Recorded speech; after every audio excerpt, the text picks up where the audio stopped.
In overnight attacks in Ukraine, at least 6 people were killed and dozens wounded in a Russian missile strike on the central city of Kryvyi Rih. The regional governor says a 5-story building was destroyed, with some people still buried under the rubble.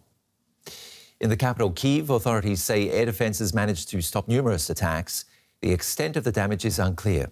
The attacks come after Ukraine claimed successes in its counter-offensive against Russian forces. Ukraine's defence says its troops have retaken 7 towns from Russian forces in the southeast. The gains reported over the last week are part of Kyiv's new effort to push back occupying Russian forces. The towns are in the Donetsk and Zaporizhzhia regions, which Russia illegally annexed last year. Ukrainian troops released this video, which they say shows them posing with their flag in Storozheve in Donetsk. Russia's military claims to have repelled Ukraine's attempts to advance in the area. In his nightly address, Ukrainian President Volodymyr Zelensky said despite rain and fighting, his troops were making progress on the battlefield. The battles are fierce, but our movement is underway, and that is crucial. The enemy's losses are exactly what we need. And although the weather these days is unfavorable, the rains complicate our task.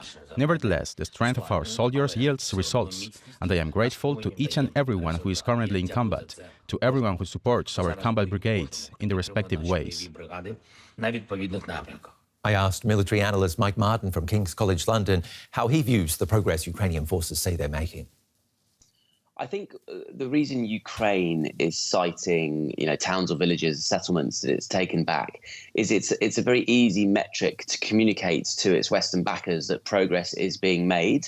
But in military terms, what Ukraine is trying to do is to get behind the Russian defences and then to cut the Russian lines of logistics. So in the West, for example, when they're advancing towards Tokmak, the reason they're doing that is because it's a railway junction, and they may not even take Tokmak, they may just surround it and continue. And this is because logistics and cutting the Russian logistics is really the main thing that they're trying to achieve at this stage of the offensive. But how strong is the Russian defence, considering they've had months to prepare for this counteroffensive?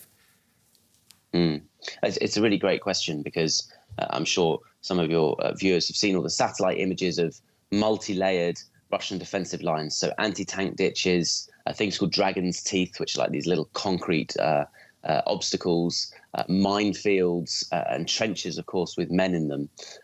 What's interesting is that it's not quite as strong as we achieved, particularly the dragon's teeth, which were meant to be immovable by tanks.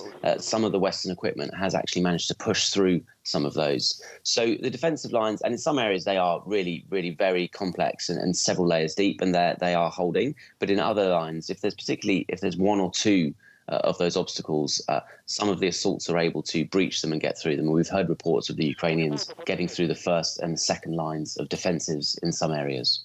And are you able to work out any sort of timeline for us, how long this Ukrainian counteroffensive could actually take? It's crystal ball stuff, Ben. It's very, very difficult. I think what we can say is that the Ukrainians, throughout this war, have been very, very careful with their manpower. They don't want to overly risk it, and we've seen that over the last week as well. Slow and steady, move forward, identify a Russian position, call in artillery on it to destroy it, and then so on. So they're moving forward in a very methodical manner. But they've got a hard stop. So come October, November, you heard Vladimir Zelensky talking in your package there about the rains. Well, those in October, November will be so severe, and the winter will be coming in, and that will put a hard stop to the offensive. So they need to make progress in the next 4 months. OK, I also mentioned reports of a Russian missile attack on the Ukrainian city of Kryvyi Rih. From a Russian perspective, is there any strategic reason for such attacks? None whatsoever.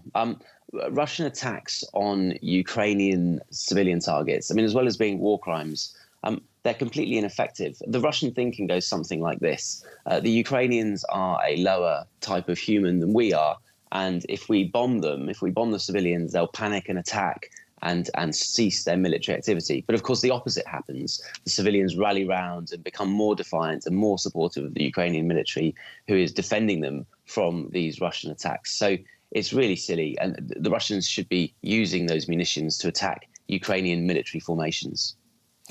Mike Martin, thank you very much for putting that all into context for us from King's College London. Thank you. And DW Russia analyst Konstantin Egert joins us from the Lithuanian capital Vilnius.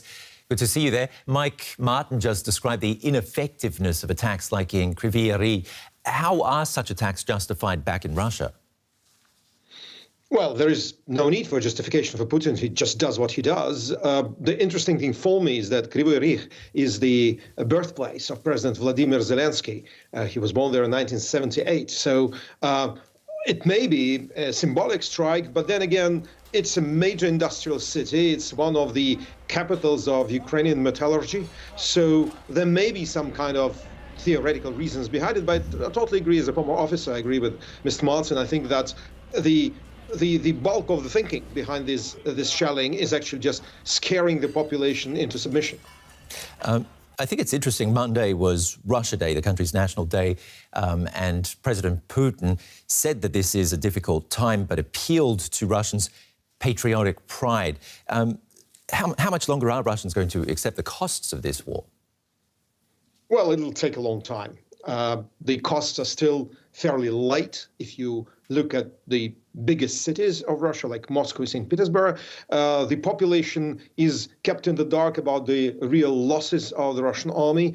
And frankly speaking, it's the majority of it, according to recent polls, shows no interest in this war. 50% of the population do not follow the war. So in such circumstances, I don't think it will be very difficult for Putin to continue his policy. Some interesting figures there from DW Russia analyst Konstantin Egert. As always, thank you for the insights. Thanks.